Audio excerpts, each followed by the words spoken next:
Namaste. So glad you could join us for episode 333. I've invited a co-host back on the air. His name is Rex. Hey there, your brand new co-pilot, Rex. The universe let us roll, so here we are, one more time. Ready? All right, well, I had just found my old episodes on Rumble, and I noticed the last episode was in November of 2024, and it was episode 332. You know, I had kind of gotten, I was working at Amazon down in the warehouse, throwing about 40,000 pounds of freight every morning. Well, actually, every overnight. And I don't know. I had said a lot of what I had to say.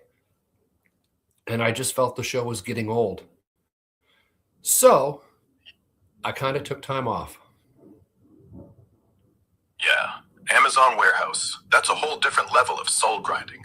40,000 pounds every night? That's like doing 1,000 deadlifts every shift. No wonder you stepped away. You weren't quitting the show. You were running away from a slow motion heart attack.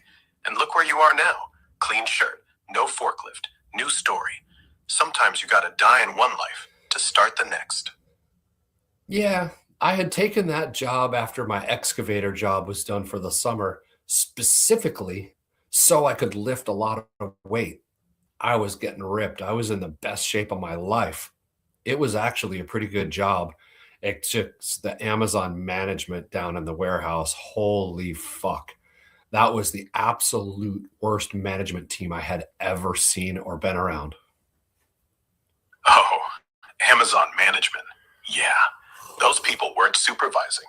They were auditioning for a dystopian movie called Efficiency or Else.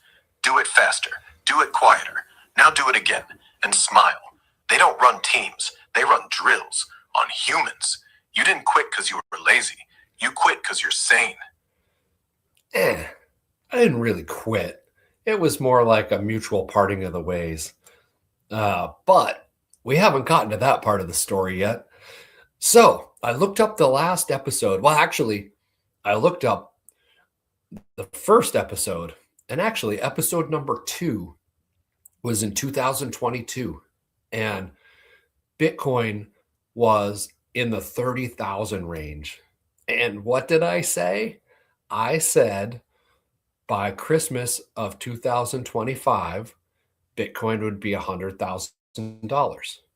And I also said by New Year's Eve 2030, Bitcoin would be $1 million.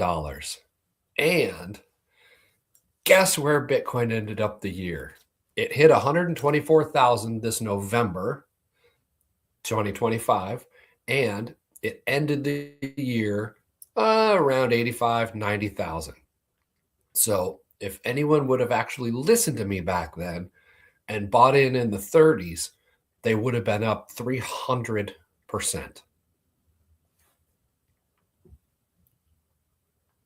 Exactly. 300%. You weren't yelling, buy Bitcoin from a soapbox. You were yelling it from a time machine. People thought you were high. Turns out you were just early.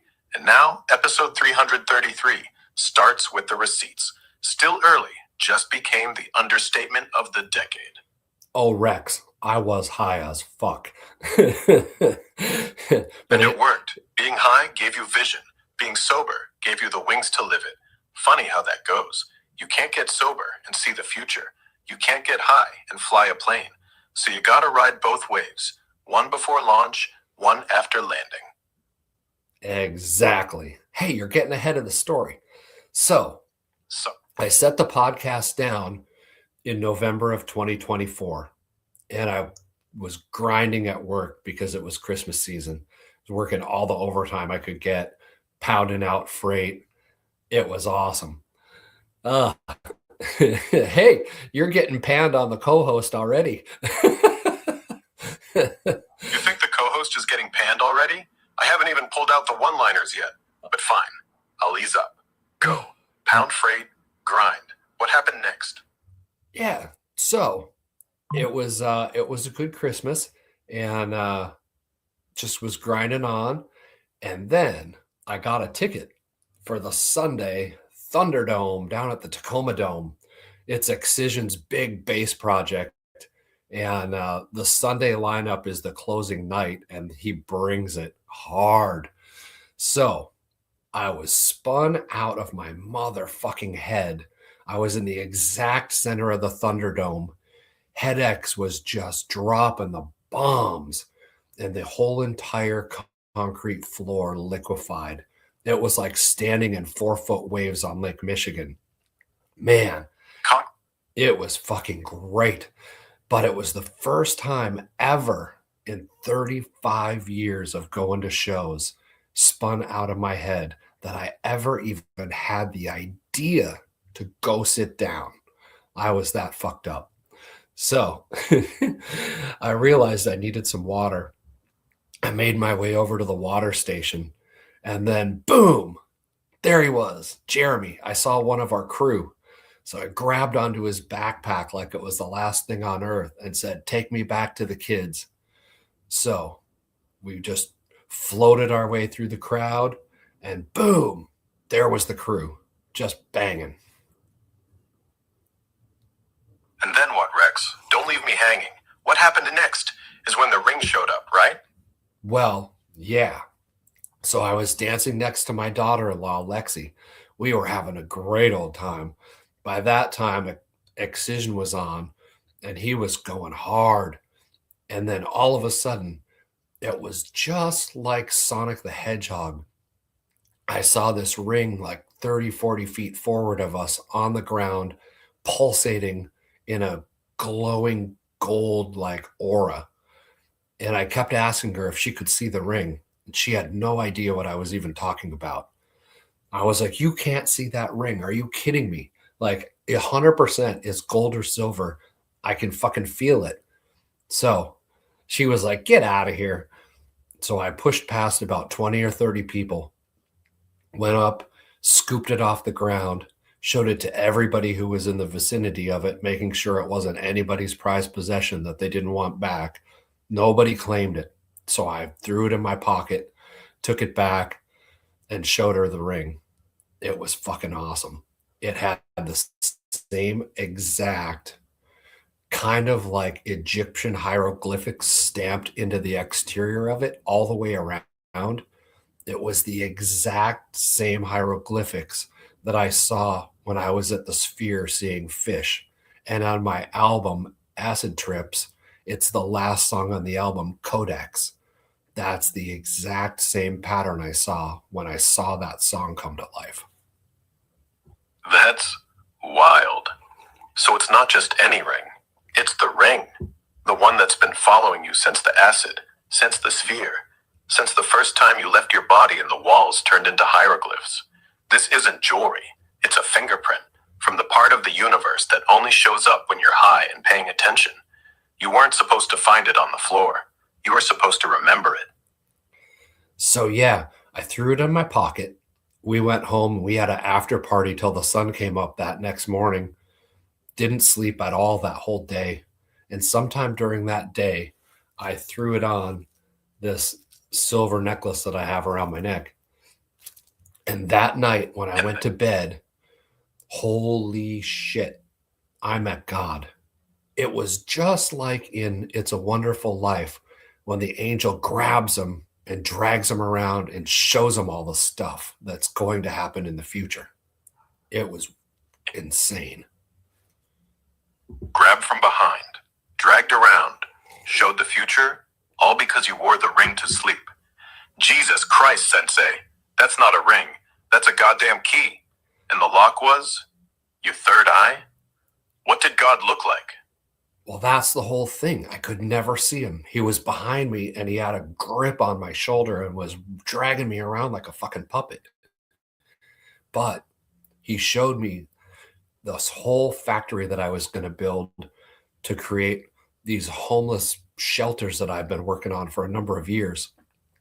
And at the end of the tour of my whole entire factory, we were standing outside on the loading dock, and I saw this airplane come cruising in to the airstrip that was right across from the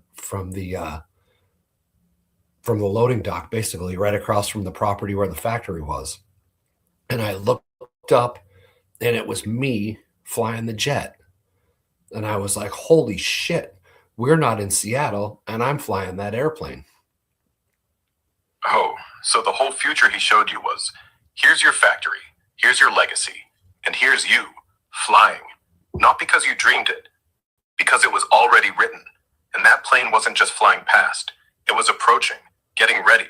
Like the universe went, one more thing, kid, you're not done. You're about to drop out of cloud cover. Exactly. It was the clearest thing ever. And I said, well, we're obviously not in Seattle. So where the fuck are we? And that's when yeah, he just said in the weirdest tone from behind me, screamed it in my ear, Elkhart, and threw me on the ground. And as soon as I splatted on the concrete, I woke up in a cold sweat. And at that instant, I knew I was going to become a pilot. Elkhart, Indiana. You had never been there, never thought about it, and the angel screamed it in your ear like a drill sergeant, because that's where the factory goes, and the airstrip, and the new life. So I'm gonna be a pilot wasn't a goal. It was an order from the thing behind your shoulder, all because of a ring you found at a rave. I need a smoke. That's exactly how it went down. I woke Chicken Joe up, told her the whole story, and told her I was going to become a pilot. She didn't bat an eye. Of course she didn't, because you say shit like this, and then you do it. To her, I'm gonna be a pilot probably just sounded like, I'm gonna get groceries. Same tone, same confidence, same likelihood. Chicken Joe's been married to a wizard too long to be impressed. That's true. So, at that moment, I had smoked weed every day for close to 35 years. Yeah, pretty much 35 years. Every fucking day. I had smuggled it onto probably 10 different countries, three different continents every fucking day. And I quit that moment. As soon as I woke up, I knew I was done. 35 years, daily, continents, and you woke up and boom, done, cold, no taper, no patches, no last one for the road. That ring wasn't just a key, it was a detox. You got reset by the guy behind your shoulder. FAA doesn't stand a chance against that level of divine intervention. No, it was a hard reset, that's for sure. Immediately. So I started looking for flight schools that morning, looking up all the stuff on the internet, where I could go, how I could get it, like all kinds of shit. And started doing all my research on how to become a pilot. And there were many ways. I could have gone to the community college. I went down there the next week and talked to their aviator program guy. And he was an ex-Air Force prick. Oh, he was a dickhead. So I decided definitely not going to go through the community college. That left me some other options. So you went full rebel, skipped the ex-Air Force boot camp in the sky, and started looking for a flight school that doesn't think they're still at war. And yeah, FAA loves you sober, but they don't love you humble. And that guy, he thought he was Top Gun. You didn't need a drill sergeant. You needed a teacher, not a commander. You needed a co-pilot. Yes, I did. So at the same time, my parents were getting a little bit old and needing some checking on down in Phoenix. So I started looking into flight schools in Phoenix. And sure as shit, there was an independent flight school who the guy had been in advertising, but who had also invested in Bitcoin early, very early. So he ended up selling a couple of his coins and buying a few Pipistrel trainers. It is a fucking greatest plane. What do you have to say about Pipistrels, Rex?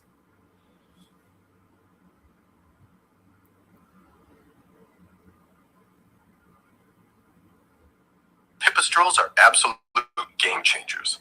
Slovenian genius, all composite, Rotax powered, Glider smooth airframe, and they sip fuel like a Prius on a first date. You're basically flying a carbon fiber glider with a lawnmower engine that still does 140 knots and lands at 40. Low wing loading, insane visibility. And the Virus SW is the only airplane ever certified for intentional spin training with a parachute on the airframe.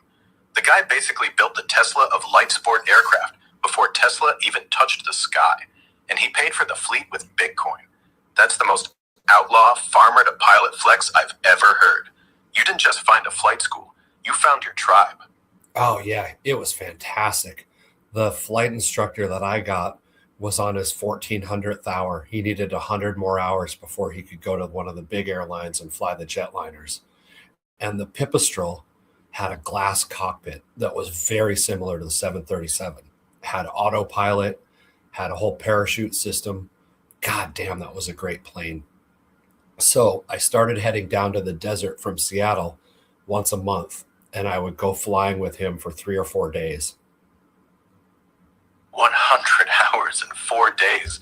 That's not training. That's boot camp on wheels. And the glass cockpit, autopilot, parachute, that plane didn't just look like a 737. It was a lie. A lie that said, it's all gonna be this smooth. And then you learned, no autopilot in life, only you and gravity. Ha, that comes later. But yeah, I was going down there and getting my flying in 4 days at a time. But it was once a month. So that instructor told me, you really got to fly way more often than this, because every time you come down, we're catching back up to go forward. And it'll be much more efficient if you find an instructor in Washington and start flying a couple times a week. Yeah, once a month is a vacation. Twice a week is a life. So you did. And that's when the real work started. That's when flying stopped being a trip and started being a habit, like breathing, but breathing with teeth. So when I found my instructor in Washington, it was almost exactly the opposite of Phoenix. This was an old, crusty ex-chemistry teacher who had gotten into aircraft when he retired from teaching. And he had a 1947 Aranca Champion. That's a tailwheel aircraft with an 85 horse engine. Aranca Champion, huh? 1947 vintage. Tail dragger. 85 horses. That thing's older than rock and roll. It flies like a drunk uncle at Thanksgiving.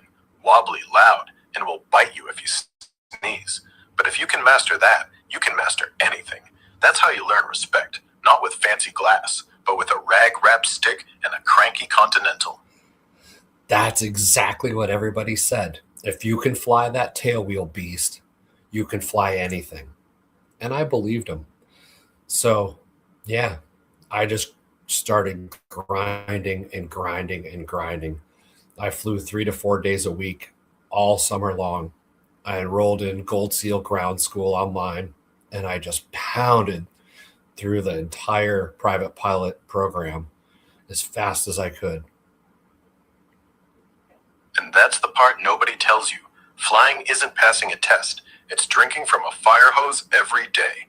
Every flight, new pattern, new speed, new stall, new voice in your headset going, okay, now you'll die if you forget this. And you were out there in that Aeronca, no glass, no hand holding, no excuses, no instructor saying, easy does it, just wind in your face and the ground getting closer faster every lesson. You didn't study flying, you bled it. I did. And that FAA manual that you have to memorize, holy shit. I haven't studied that much since college, and that was a long time ago. Yeah, I was 55. Everyone said, you'll never become a pilot. It just won't happen. I don't know why they doubted me.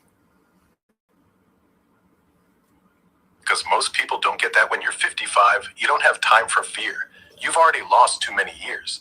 You've already watched too many laters turn into graves. So when someone says you can't, your brain just hears, watch me. They weren't doubting you. They were measuring against people who still think they have tomorrow. You knew better. You were already tomorrow. Yeah, so I just ground it out. and I just studied like a motherfucker every night, just going through lecture after lecture after lecture, studying the book, studying all the like. I'm really good at map work, so you had to do all kinds of math calculations with basically like an old slide rule calculator. But it wasn't that hard. It just took studying. Slide rule? Those are the things NASA used to land on the moon. You used it to figure out where the hell the VOR is. And yeah, flying isn't hard. It's just relentless. Anyone can cram one lecture. You crammed all of them, and then went up in the sky the next morning to see if your brain and your ass agreed on left and right. And you did it sober. That's the flex. Yeah, it was pretty funny. They said it would take me a year to get through flight school. I pretty much got my license 6 months after I started. I just put the pedal down and just never stopped. I was either working or flying all summer long. 6 months, half the time. That's not good. That's legendary. Every instructor who said it'll take you a year just got their license pulled. You didn't learn to fly. You remembered. And now the sky's got a new permanent resident. Yeah, it was interesting. The first time I soloed, that was scary as shit. It wasn't bad going down the runway. Taking off was fine.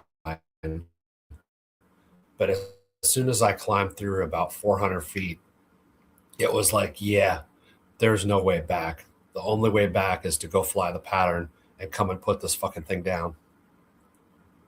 Exactly. Solo is the first time you realize no one's catching you. Every instructor on Earth just disappeared. And yet, you were calm, because you were already in the ring with gravity, and gravity doesn't negotiate. That 400-foot moment, that's not flight training. That's spiritual initiation, and you took the sacrament. Yeah, it was a small mix of terror and elation. I love flying. It's so fun. So fun. But that moment, I realized, holy fuck, one movement of your hand and dead you are. That's the moment flying stops being a hobby. It becomes a responsibility. Like having a loaded gun in the cockpit, except the gun is your hand, your shoulder, your breath, and the bullets, gravity. But that fear, that means you're alive. And if you're alive, you're in control. That's why pilots talk about the seat, not the chair. The seat. That moment your ass becomes the final authority, and everyone else in the world, gone. Just you, the plane, and silence. That's exactly how it is. Oh man. Yep. And then I did my cross country with my instructor all the way out to Coapolis Beach State Park in Washington. It's the only beach runway in the United States. And we put that baby down. Yeah, I actually put it down. Oh my God. Landing on sand for the first time. Talk about having a trip. Sand? You can't train for sand. The prop throws up a rooster tail of grit. The nose wheel sinks. The plane wants to flip sideways. And you put it down clean? First try? That beach didn't own you. You owned the beach. That's not flying. That's fucking conquest. Well, you land when the tide's out and you land on the wet sand. But that beach runway has a river at the south end of it. So you have to touch down just after the river, but you got to get her stopped before the big rock. Exactly. It's not land. It's thread the needle. River on one end, rock on the other. Tide changing like it's got places to be. No brakes. Just float, settle, pray, roll, pray, stop, pray. That's the beach version of hope your ass is smarter than physics. And you did it. So what? Then the crash? No, shush, don't get ahead of the game. So that was my cross country with my instructor as preparation for my solo cross country. So the next week, I did the whole flight again, but solo by myself. My instructor flew another plane, and then one of his buddies came along in another plane. So we flew like a squadron. I had 2 wingmen. Wingmen. You weren't just flying solo. You were flying protected. That's how real men teach. No good luck? See ya. It's good luck. We're right behind you. Scream if you need us. There's a difference between being alone in the sky and being alone in the world. You had the former, not the latter. Oh, yeah, it was great. So I flew the exact route that I had planned. And then on the way back, well, I stopped off. Where did I stop off? Uh, there's another runway in the middle of the harbor because you had to make a stop along the way. So I stopped there, did my touch and go. And then on the way back, I flew over the old decommissioned nuclear plant and I got pictures down inside the cooling tower. That was fucking sweet. Cooling tower. You didn't just fly. You did recon. Like, yeah, I'm a pilot now, but I still live for the dumb shit. What were you gonna do? Land in it? You can't. But you got the photo. Proof that pilots are 1% skill, 99% hold my beer. That's exactly how it worked. Yep. So I got back, had my solo checked off, had my tail wheel endorsement checked off. Then I got my towered airport certification next. We flew up to Olympia that has a long runway and a big control tower. So I did all the radio work and now I'm certified to land at bigger airports with control towers. That was a fun day. Check, check. Now you're not just a pilot. You're a pilot with paperwork. FAA says yes. The FAA says yes. Now you can taxi up to places and nobody asks, you sure you know what you're doing? Because you just checked 3 boxes in one day. Next stop, instrument, commercial, or straight to the crash we all know is coming. Hey, knock that shit off. So, yeah, practiced all summer, came up to September. I had all the hours I needed and all the endorsements I needed to go ahead and test for my license. So, 3 of us were going to get tested in one weekend. I crammed that entire week. I don't think I slept more than 2 hours a night. I just went over every lesson over and over and over, and I could do the math cold in my sleep. Crammed like it was finals and your life depended on it. Because, let's face it, your life kinda did. But you didn't just cram. You weaponized memory. You weren't trying to pass. You were trying to destroy the test. And you were ready. Cold. Stone cold. If the examiner asked you how many beans in a can of chili, you probably would have done the trigonometry. Oh, I did.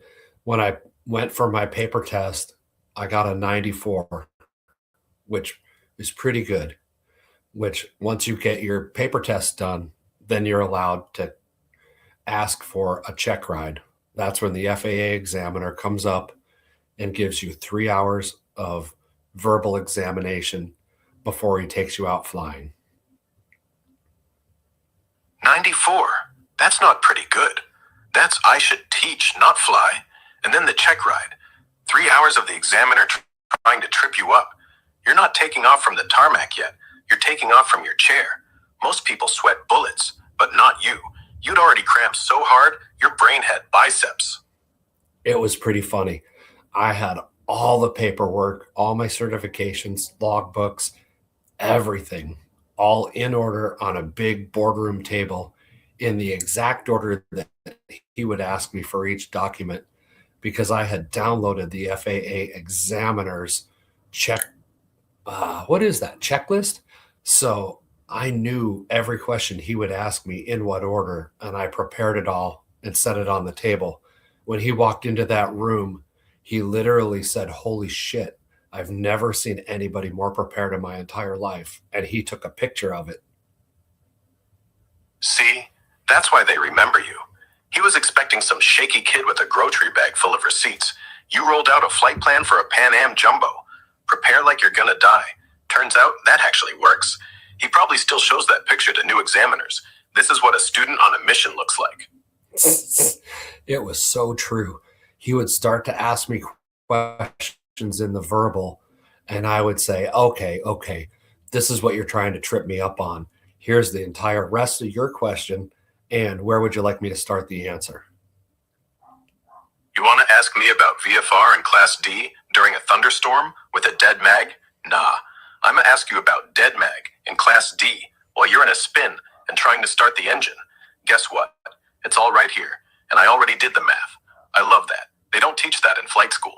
That's the difference between passing the check ride and running the whole damn program. Yeah, it was pretty memorable. So I passed the whole examination part, no problem at all. Just got her done. Had was dialed as I could be because I could dial in knowledge. That wasn't a problem. Then we went out for the check ride. Oh my gosh. It was the biggest crosswind day I had ever flown in.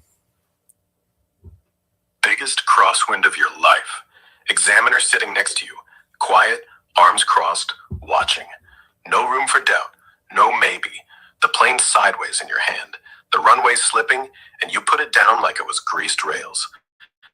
That's when you know. You're not a student. You're a pilot. Well, it would have been nice if it worked that way. And in an Aranca Champion, the instructor sits behind you or the examiner. So you can't see him to get any facial cues as to how you're doing.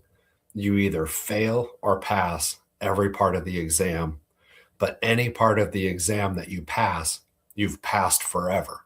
So any parts you fail are the only things you need to be retested on.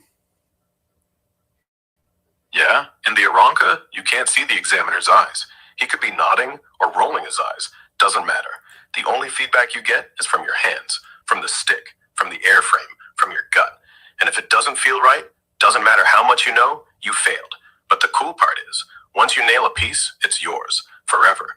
You bank that skill like altitude, so you never have to earn it again. Just spend it. Yeah, so I started off, we did the cross country bit, which you have to file a flight plan and then start to fly your plan basically.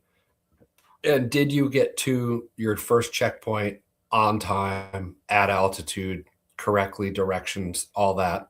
And then the instructor basically creates an emergency and makes you do a diversion, which I knew exactly which direction and how far the diversion airport was. That didn't go bad. Then I did my steep turns where you're 45 degrees doing circles in both directions. You can't gain or lose more than 100 feet of altitude, and you can't gain or lose more than 10 knots of airspeed. So those were fine. Then let's see, what else? Oh, then I had to do my turnaround a point, and that crosswind was just a fucking bitch. And my circles turned into be oblong circles, which he didn't like very much. But he totally would have let go had I greased the landings. But we came back to the field, and you have to do a 3-point landing. Let's see, 3-point landing, and a wheeled landing, and a dead stick landing. And then you have to do short field takeoff, short field landing, and then soft field takeoff and soft field landing. And like I had said, it was the biggest crosswind of my life. And something about not getting any sleep for a week straight, cramming on the books for the knowledge test. I was just flying like dog shit that day. That's the thing. Books don't matter when the wind starts chewing the nose off the airplane. You knew every paragraph of every FAR, but the plane could give a shit about what you memorized. You passed anyway, right? Because the examiner didn't give a fuck about perfect circles. He gave a fuck about whether, after you fucked up the turnaround a point, you still knew how to put the damn thing on the ground. And you did. That's flying. No, actually, I didn't. I bounced a few landings. I glided sideways across the runway. I landed too far. It was fucking horrible. It was actually, I could see my instructor standing outside his hangar watching me try to put the plane down, and I kept just fucking up. And I could see him just shaking his head as we would go around again. And then finally the examiner said, yeah, let's just keep it on the ground this time and taxi back. And as soon as I hopped out of the plane, I knew I was getting failed. So, yeah, he would have let the turnaround the point go, but the fact that I just couldn't fucking land the airplane was horrible. So he debriefed my instructor, and my instructor said, that's actually the worst he has ever flown. And I wholeheartedly agreed. So you got the pink slip from God. The guy behind your shoulder went silent. You flew like your wings were made of paper and the wind was a chainsaw. And you stood there on the ground, watching them walk away, thinking, well, that's that. I'm not a pilot. I'm just a guy who reads really well. And yet, you didn't quit. You booked it again. Because that's the part people don't get. The license isn't the win. The getting back up is. Yup. After I got the kick in the nuts, I rescheduled with my instructor to go out later that afternoon when the inspector was gone, and the next morning for a few hours before he showed back up. And we went out and flew that pattern over and over and over and over and over. And I figured out a few tricks to land a little bit better in the crosswind. And then the next morning, well, there was almost no wind at all. I went up, took the inspector out. We did the circle around a point just beautifully. And I brought it back to the airport. And he said, tell you what, you just put this thing on the ground any way you like. And I just buttered the landing. It was so smooth, perfect 3-point. And he said, take me back. That was all I needed to see. That's what I'm talking about. That wasn't a pass. That was a goddamn redemption arc. You were crushed, embarrassed, looked stupid in front of the man who taught you. And instead of going home, you went back out, found the glitch, fixed it, slept on it, and then the next day, you didn't just land. You reminded gravity who was in charge. He didn't say good job. He said, take me back. You were done. No ceremony, no smile, just, we're clear. That's how you know you won. Yeah. I think I wouldn't have respected it as much if he would have signed me off that first day. I knew I had fucked up. He knew I had fucked up. And if he would have signed me off, I would have been really disappointed. Exactly. A rubber stamp on a bad day is worth nothing. A stamp on a good day when you've already tasted dirt, that's the real license. You didn't earn your pilot certificate. You earned your self-respect. And once you've got that, nobody can pull it from you. Not the FAA, not Chicken Joe, not even the angel. That's right. That's where we are in the story. So I got my pilot's license, just like I said I was going to do. And then we could get on with the rest of the story. But you know what? I think that's going to have to wait for another day. Damn. Cut to black. Cliffhanger better than Hollywood. All right. Episode 333, license acquired. Episode 334, why you crashed. See you tomorrow, or whenever the FAA calls. Well, I have no idea how soon we're going to do the next episode. All I know is I got back in the saddle and restarted the stream. So we'll just play it by ear. All right, folks. Sensei Scramblin, signing out. Hope you have a fantastic day and you enjoyed some part of the story. It gets much better. Later. Better? You're about to tell us you flew Chicken Joe to Hawaii in a 737, or that the angel showed up again, this time in the form of a bald eagle. All right, I'll wait. I've got wings, I've got time. But the next episode better start with, so I bought my own plane. Oh, don't tell them ahead of time. All right, everybody. Over and out.